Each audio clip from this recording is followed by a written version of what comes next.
All right, good evening, everyone. Welcome to our go-team meeting for the month of February. Um, I'm looking at the numbers. I think we have a quorum. Okay, so the time is now 5:31, and we're going to get started with our go-team meeting. All right, first thing on our agenda for tonight is we're going to do a roll call. So if I call your name, just say here or present. Okay. Jovan Miles, Present. Corey Frazier, Christine Owens, Tori McCrary, um, Cherie Rosales, President. Allison Tolman. Present. I'm here, Denise Williams, Gino Turner, Present. Layden O'Sullivan, Present. Officer Clay. He's He's present. I think present. his Present. sound is off. Yeah. Okay. All right. I can see that he's here. Okay. I'm going to share my screen so we can have approval of the agenda. Let me make sure I know how to do this. Okay, here we go. Can we make a motion to approve the agenda for tonight's meeting? A second. Okay. And I'm going to share the agenda for the last meeting.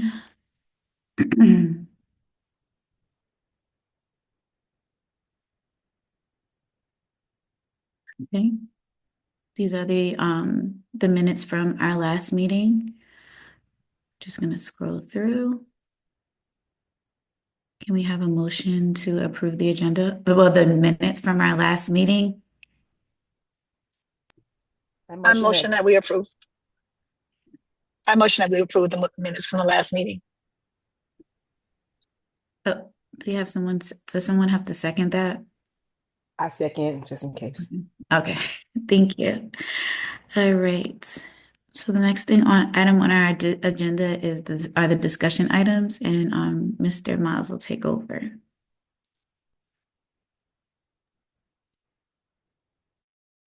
Thank you, ma'am. Give me 1 second while I pull it up on my end. Is the first thing the uniforms? What's first on there?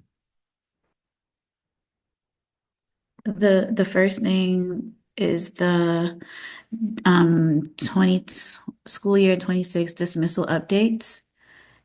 And then the next Got thing you. is Thank you. federal programs. So, it's winter, but we'll be in spring in no time. So we're already starting to think about shifts and changes that we need to make for the upcoming school year.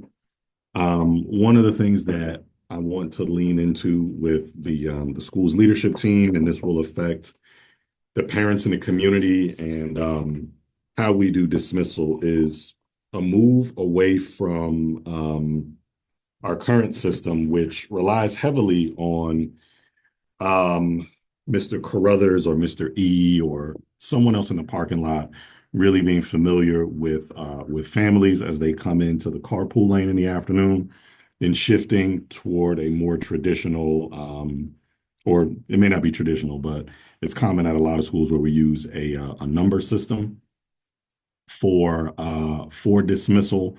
We've used it at schools in the past, and when I first came to Slater, I didn't want to change too much of what was comfortable and change too much of what was familiar. But with the community changing, with just some challenges that we've had with dismissal over the years, I think it's probably going to be better and safer for us to transition to a number system. We're still working through exactly what that looks like, whether we will do something very analog and in-house where we generate our own numbers and we take care of all of that inside, or if we contract with a company that does the whole dismissal thing. Not in love with what I have heard about Pick My Kid. I know that that was something that was tried here at Slater in the past, but I am in the process of just researching our options. And, I wanted to bring that to this group to let you all know that, at some point in the near future, whether it's the next meeting or the meeting after, I did want to put some options on the table for what that will look like. Because if we do go with an app, that requires a lot of communication on our end to get a critical mass of families to use it versus, a number system where we're just pushing it out and putting it in book bags and sending it home with kids.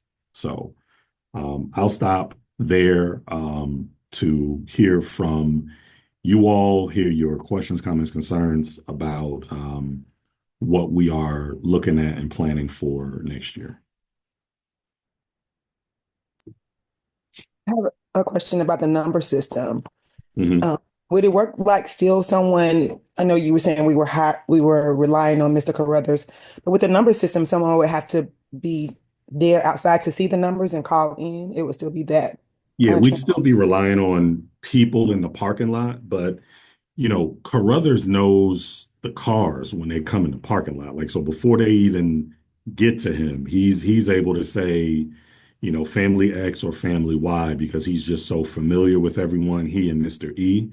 And that's great. But I noticed that, when he's not here or Mr. E is not here, we may not be as fast, we may not be as efficient. So I want to transition to something that is less reliant on an individual person's relationship with a family in their car to a system that works. We can just plug anybody into the system and we're still as efficient. Thank you. That makes sense. I'm familiar with that. Oh, I'm sorry. Go ahead. No, go ahead, Mr. Rosales, it's fine. I was saying I'm very familiar with the number system. They use it in Gwinnett County where my daughter goes. So it's pretty, easy to use. And if you have that number, and that little tag in your car, you can get the child. So I think that's a good idea. Okay. Thank you. Mr. Any Rosales, other? Go ahead. I'm sorry. no, it's okay. Mr. Rosales actually answered my question because I don't know what that looks like, but Mr. Rosales just did. So thank you, Mr. Rosales. Yeah, it's my kid's school uses it as well. And the good thing about it is if someone else is picking your kid up, they have the number in their car. Some of the challenges we've had is there's a last minute change for pickup. You don't have a number and we don't necessarily know you. So it's not like when you come in the front office, we're checking ID, et cetera, et cetera. It just slows things down and it makes it a little unsafe.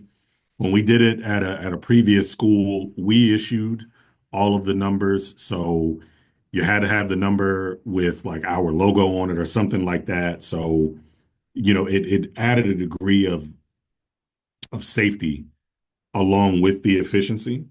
The other thing that I did not mention is a challenge when we get new pre-K, kindergarten, and sometimes first grade students who are bus riders. There's supposed to be an adult to adult transfer when kids get off the bus. That is not happening in 100% of cases. Sometimes students are getting off the bus with an older sibling, et cetera. So the reason I'm also considering like an app-based kind of thing is better tracking on the bus as well when those younger kids get off the bus. Because right now, if there is an issue, we're relying on the driver, the monitor, after they've made several stops. And, I just want to plug as many holes as possible with the younger kids in particular getting where they're supposed to get in the afternoons. So, like I said, I'll have some options for us to kind of look at and unpack. If not the next meeting, the meeting after, so that we shift away from what has been really like a community-based, familial-based system to something that gives us some reports, something that gives us some better tracking for everyone. So just FYI, that is on the horizon. And again, if we end up with an app-based dismissal support, we are going to have to do a lot of outreach in the late spring and over the summer to make sure that the critical mass of our families are plugged into whatever the new system is. But that is all I had in terms of that discussion item.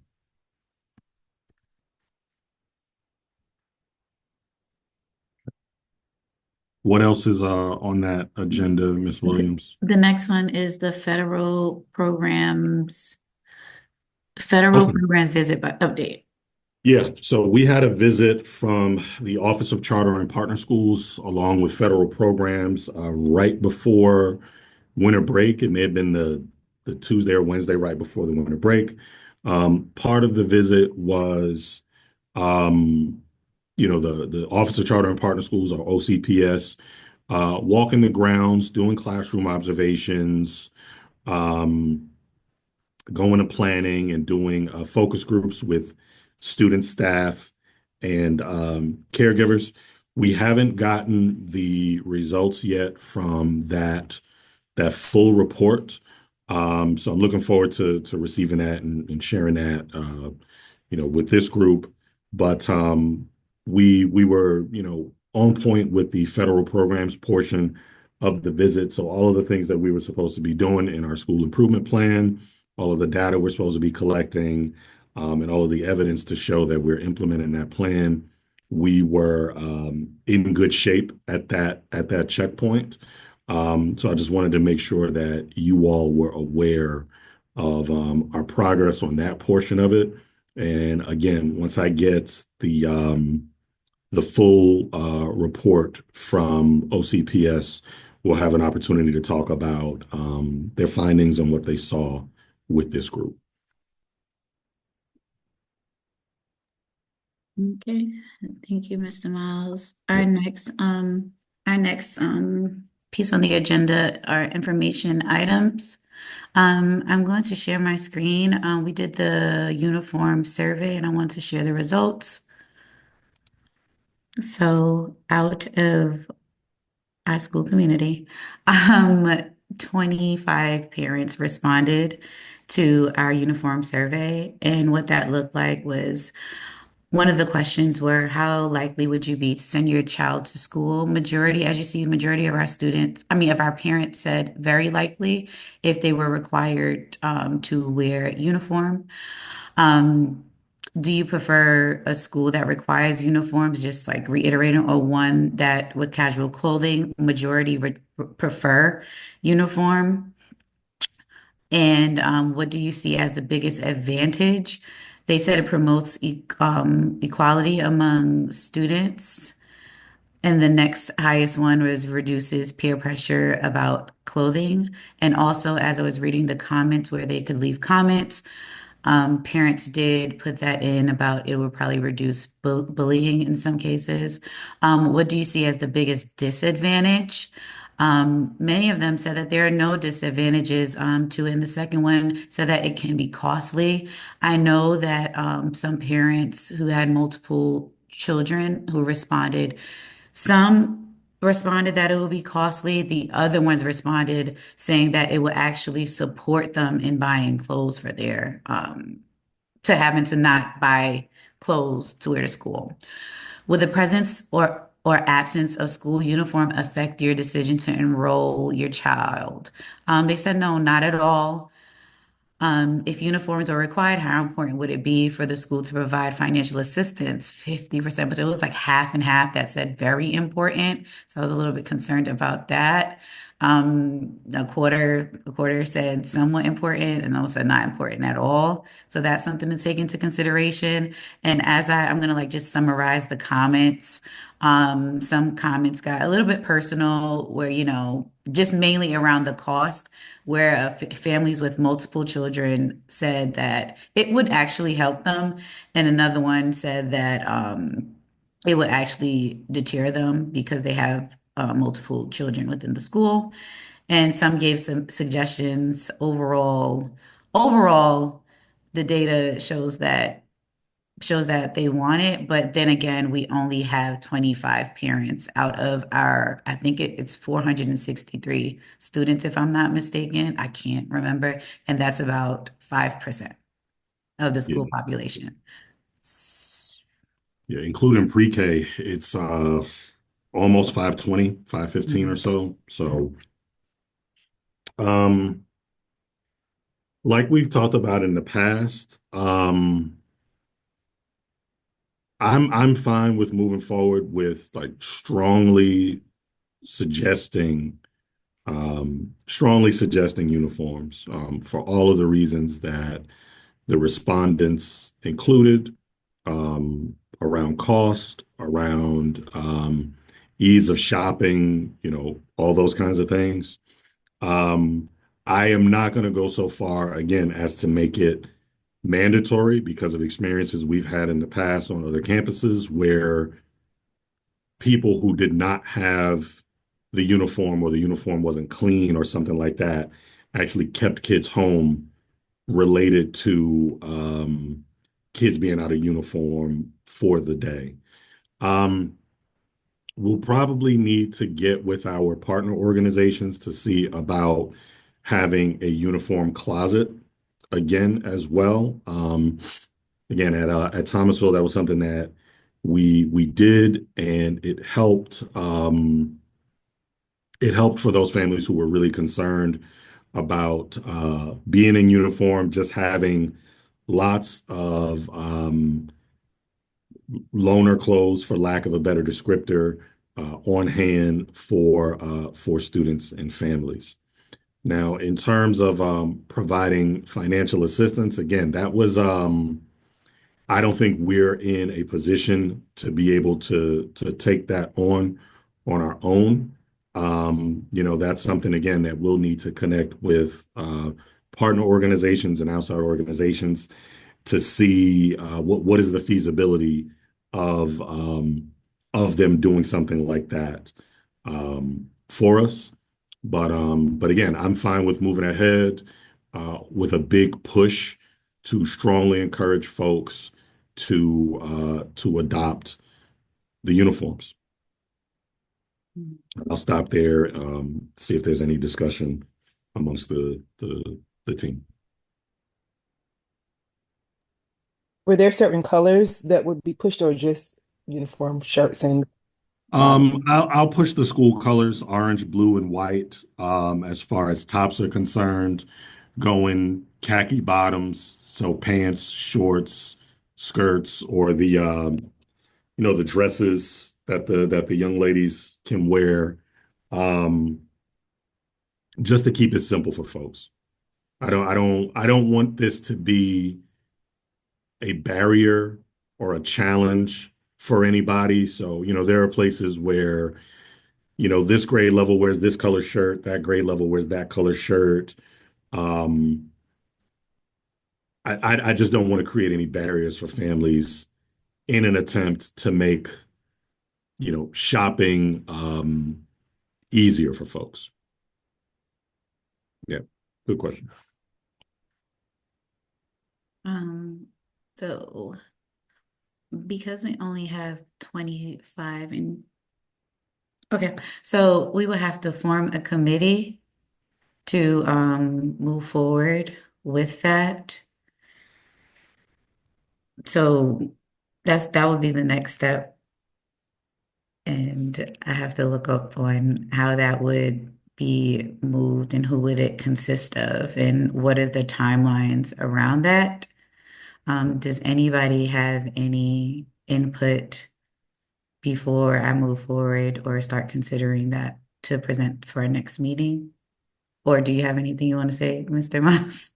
My thoughts on the committee are just probably want to keep it small. Mm-hmm.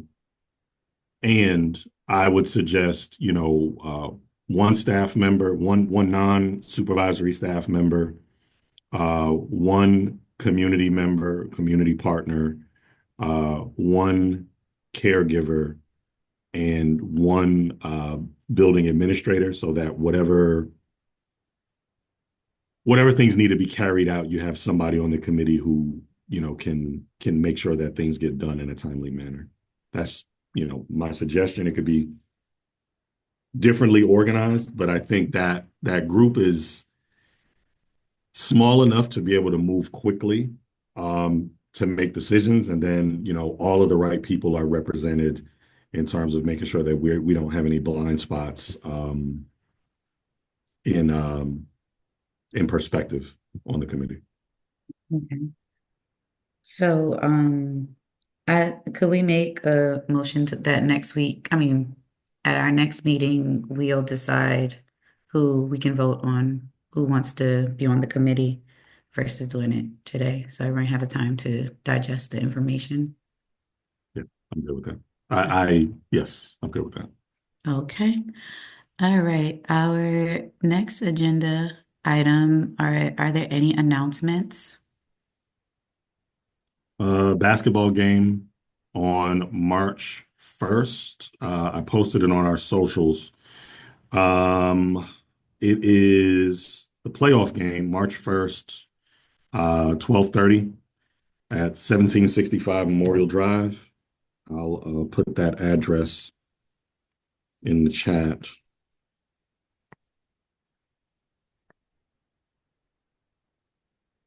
And there was a question in the chat about whether or not the changes with the current administration's stance, I suppose, on the Department of Education or any other things have affected the school. As of right now, there's been no immediate impact from the current administration on the day-to-day runnings of the school, but one of our long-term partner organizations has actually had their funding cut. That organization is called CREATE. Lots of our teachers over the years have come to us through the CREATE program. It's a partnership with Georgia State University. Lots of staff members, several of whom on this call have been CREATE partner teachers. So the administration, while not having a direct impact on the day-to-day runnings of the school, is having an impact on the edges for us. I don't know what that looks like for next year. Slater, as well as lots of schools and APS, receive quite a bit of Title I funding to ensure that we have the resources we need to meet the needs of the students we serve, and that obviously lives with the Federal Department of Education.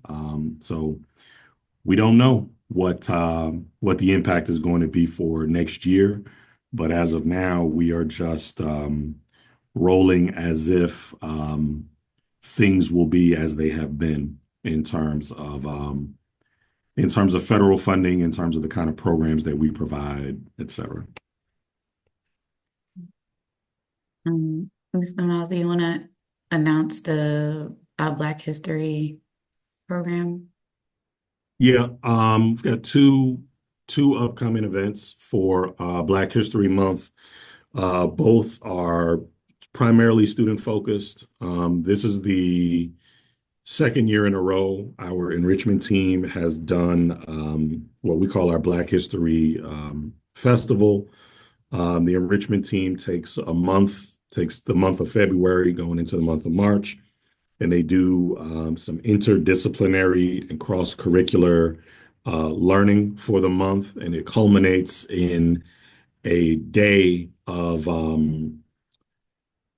a day of hands-on learning activities on the campus, and that is scheduled to happen next week, next week Thursday, the 6th. So next week Thursday, and then we'll have Black History Month assembly the following week. I think it's the 11th or the 12th. So yeah, we are doing what we always do, taking the extra time to extend Black History Month into the month of March because we tend to have that week off for winter break, and we don't want the kids to be shorted on those activities. So we'll be running Black History Month observations, celebration, and learning into the month of March. Okay, and I just wanted to add, for the second week of March, it is going to be Read Across America Week. So I know that they're planning some events during that week, I think to celebrate on the Monday. And then during that second week, it is also SEL Week, where that'll be a week of activities surrounding social emotional learning for the school. And the book fair is coming up as well. Okay. Yep. Yeah, busy week coming up. All right. Did anyone say that they were going to do a public comment? There's a question in the chat. Yeah, for the program, are parents of the orators or other parents invited? We will be inviting the parents of the individual students who are speaking, but our gym is so small. You know, I want to get as much of the school in there as possible, and we just don't have the space for a whole school and every caregiver of every student. But those individuals who'll be speaking individually, you know, those caregivers will be invited. Yes. Okay. Did anyone put in for a public comment? I don't think anyone. Let me double check. No. No public comment? Okay. Okay, so I make a motion to adjourn the meeting for today. Someone second. I second. Okay. All right. Thank you, everyone. We'll see you next month for our GOTEAM meeting. Have a good night. Have a good night, everybody. Take care. Good night.